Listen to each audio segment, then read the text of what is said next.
Hi everybody, this is Courtney here from the Outcasted OC. Welcome to my Smackdown review. I've just finished watching Friday Night Smackdown, and also welcome to my new backdrop.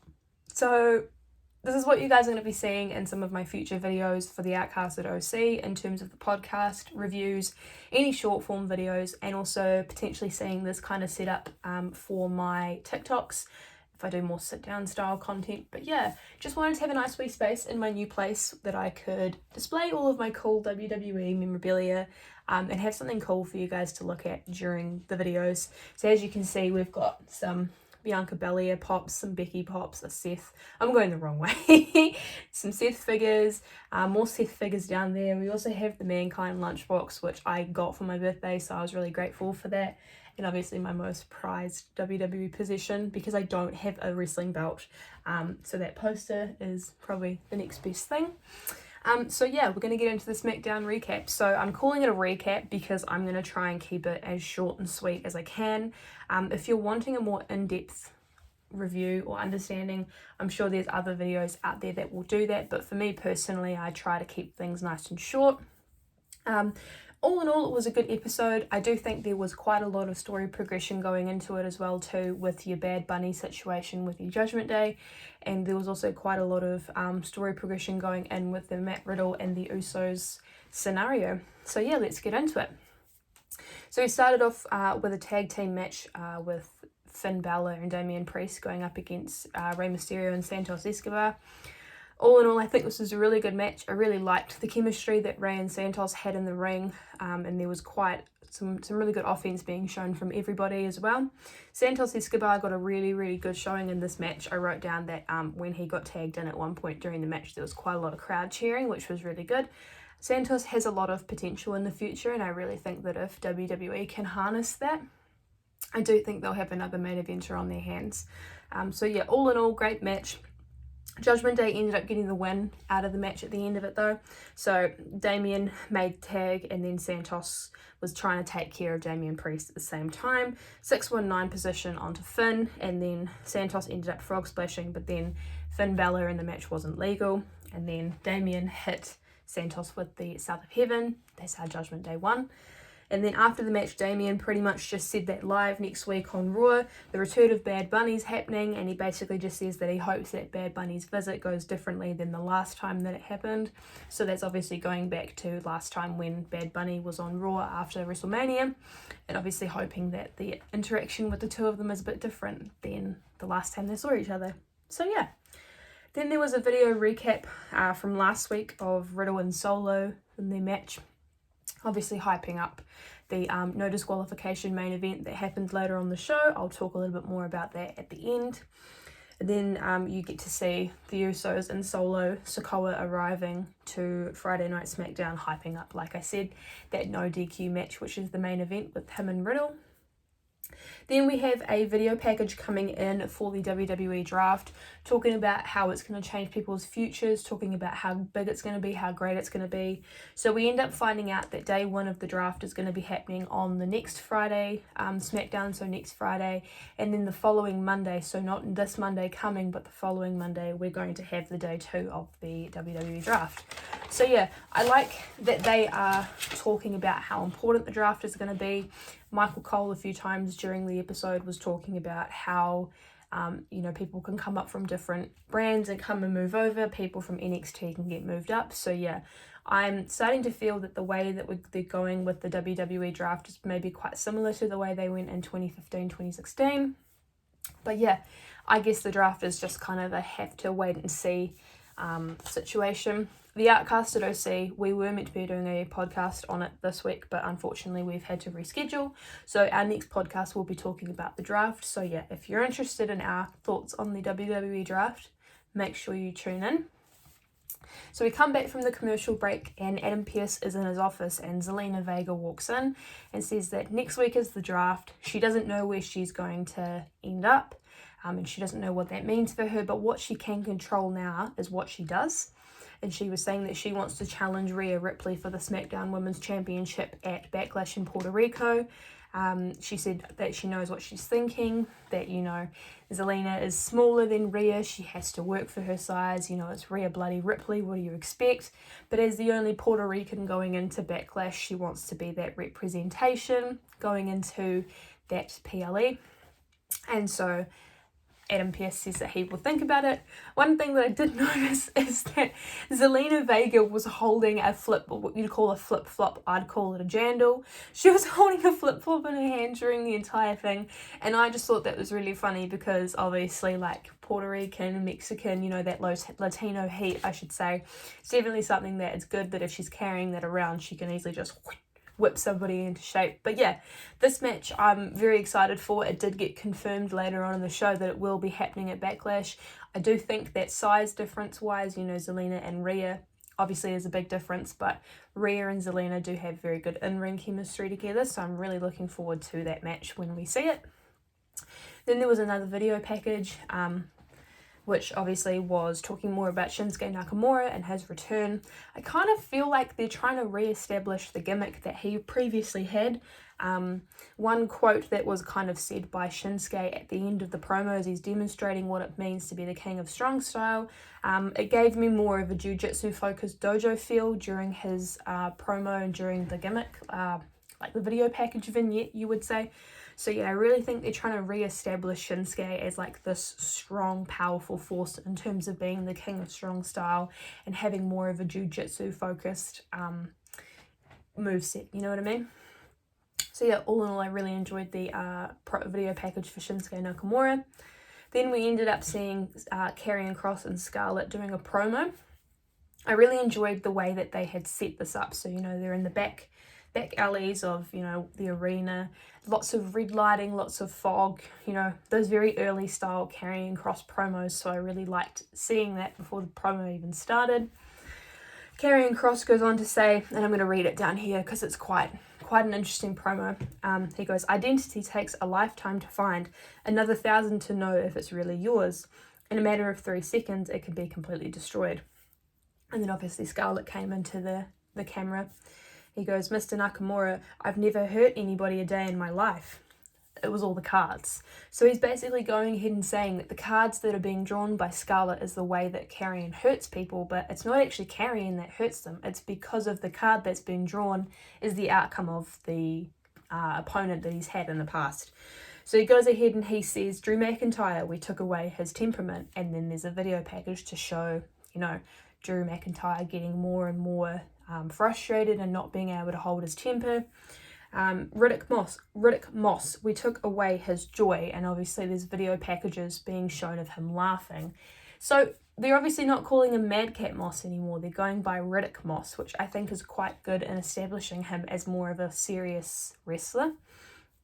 Rey Mysterio, we took away your patience, and then there's a video package of him beating Dom with the belt at WrestleMania.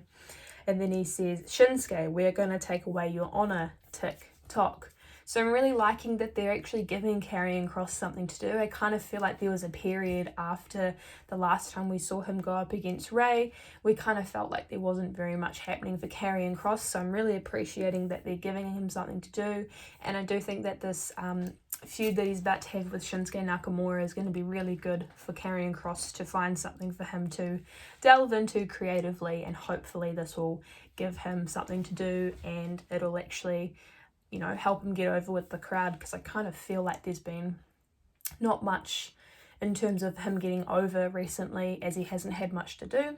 So hopefully this will help him, you know, get back into people's minds. Then after that, we ended up having a tag match with Braun Strowman and Ricochet versus the Viking Raiders. Now I wrote down that Braun Strowman and Ricochet, when they're coming out to the ring, look like they're having a lot of fun, and they're actually working quite cohesively as a team before they even start the match either. You know, they're doing the same kind of signature taunts you'd kind of say before they start the match, which is pretty cool. Then we ended up having a video package of the Viking Raiders attacking Braun and Ricochet from last week's SmackDown. I didn't write any notes on this match because I noticed and I thought about it when I was watching the match. The last time that I did a review for SmackDown, which was a couple weeks ago, this match happened. So I kind of was like, well, I've already kind of spoken about it on the previous review, so I'm not really going to write anything down. Nothing new really happened in this match. I don't really know why we've had a rematch for... That's actually what I wrote down. I said, this match was also when I last reviewed SmackDown, so why are we getting it again? I'm just gonna leave it at that. But Ricochet ended up picking up the win, which was awesome. I don't really know what they're doing with Viking Raiders. I don't know. I'm more than happy for people to educate myself and the Outcasted OC down below, but I don't really know what they're doing. I don't know. It just, yeah, I don't know what's going on. But anyway. And then there was a quick video package behind the scenes of Raquel and Liv Morgan backstage in the gorilla position before they end up going and talking to, they end up talking to Kayla, I should say, before they end up going out to the ring for their match.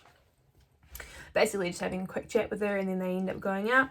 And then obviously it is the women's tag match for the titles between Liv Morgan and Raquel Rodriguez, I was about to say Gonzalez, versus Chelsea Green and Sonya Deville, which they've obviously now referred to them as the complaints department.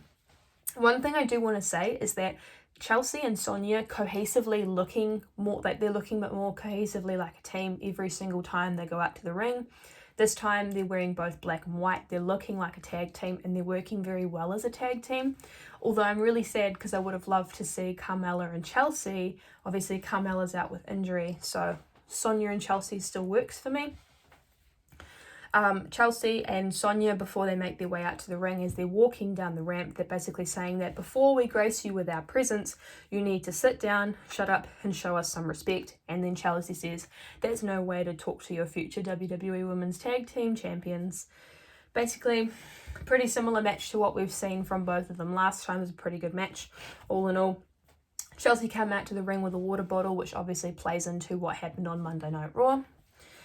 Lots of power moves coming in from Raquel, and obviously Sonya got a really good showing as well too, which I'm really happy she's getting some time in the ring to show her skills.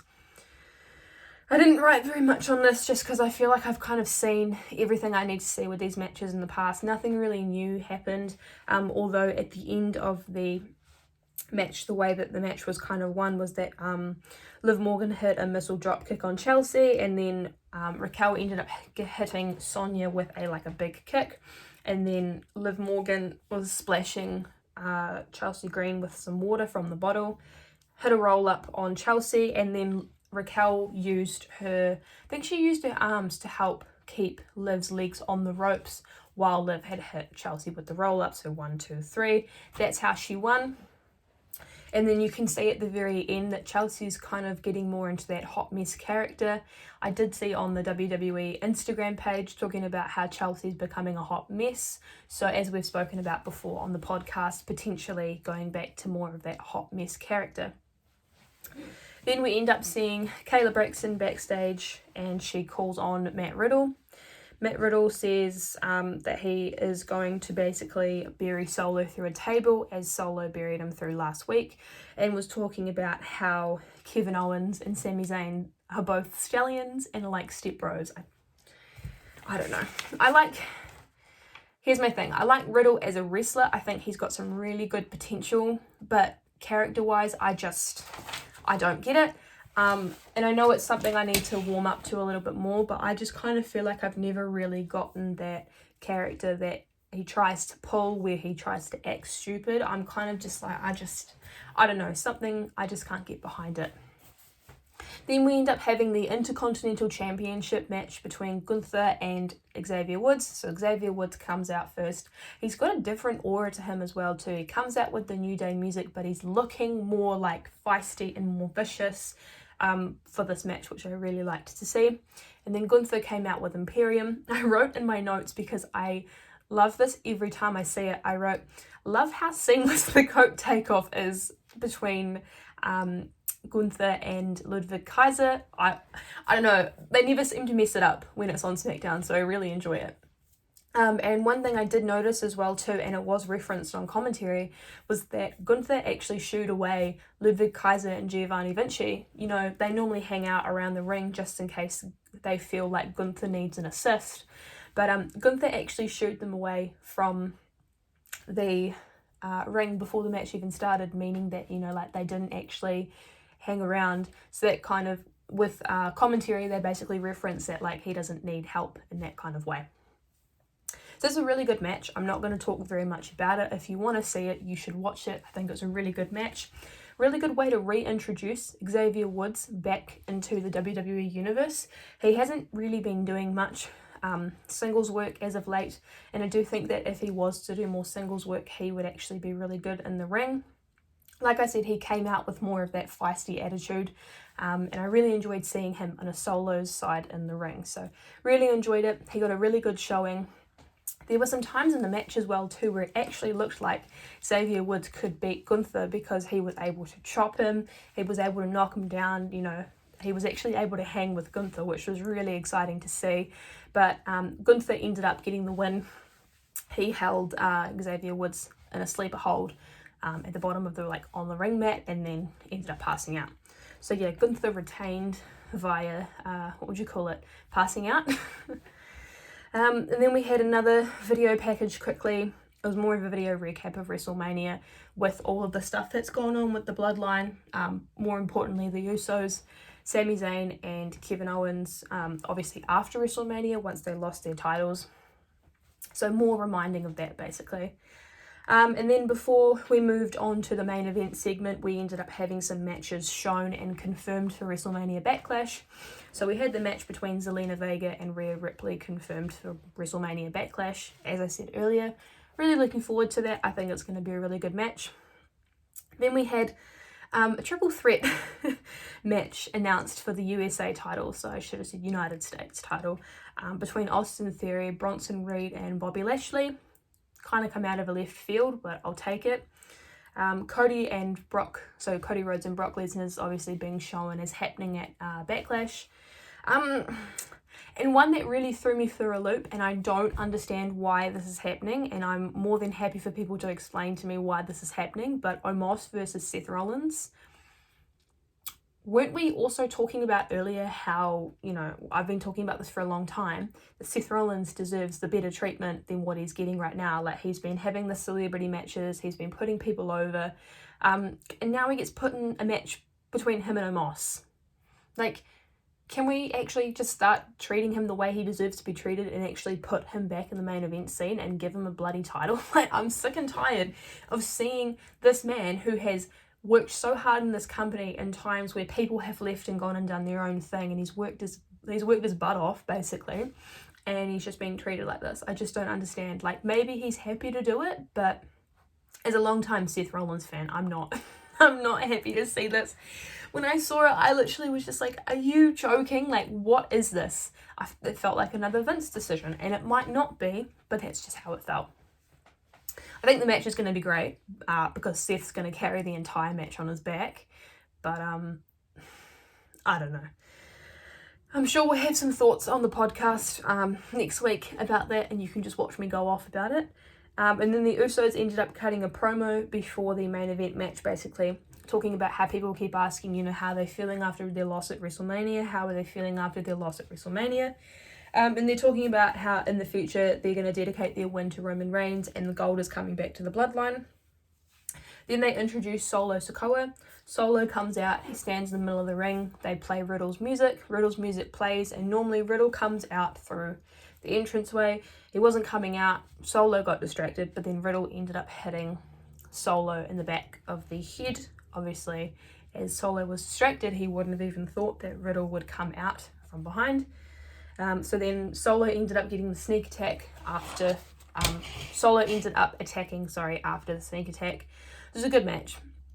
I kind of felt like it dragged on in some parts. Few weapons used, so they had some chairs out and then they had some kendo sticks, which really helped in moving the match, considering it was no disqualification. It really helped keeping people engaged, but to be honest, I kind of just felt like it went on a bit too long and I was waiting for the Usos to come out, which I'll get to that soon.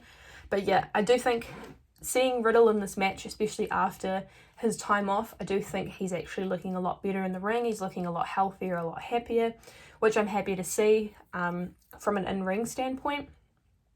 Lots of trading of blows, lots of kendo stick shots, lots of chair shots. So it was a really good no disqualification match. I wrote here for the end of it.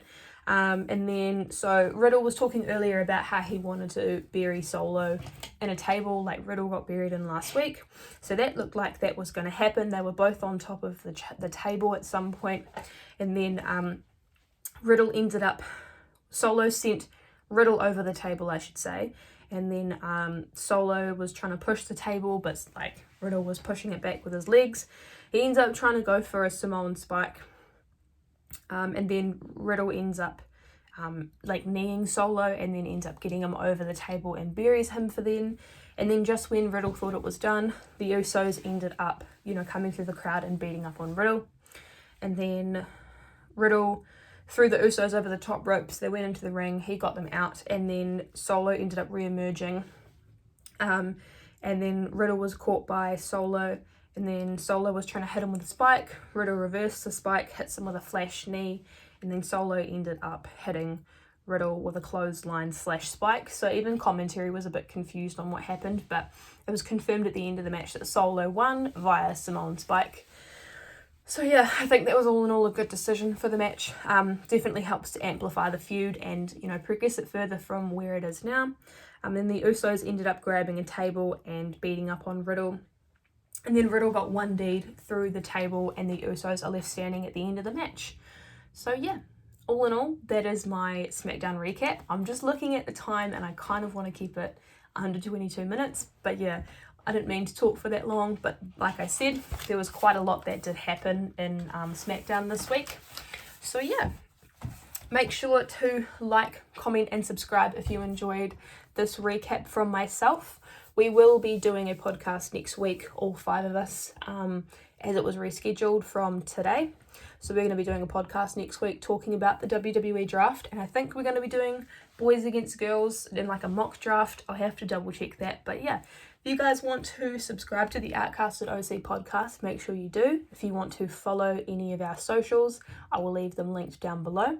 And yeah, hope you guys enjoy the rest of your day. And I hope you enjoyed SmackDown if you see it. And yeah, I'll catch you in the next one. Bye guys.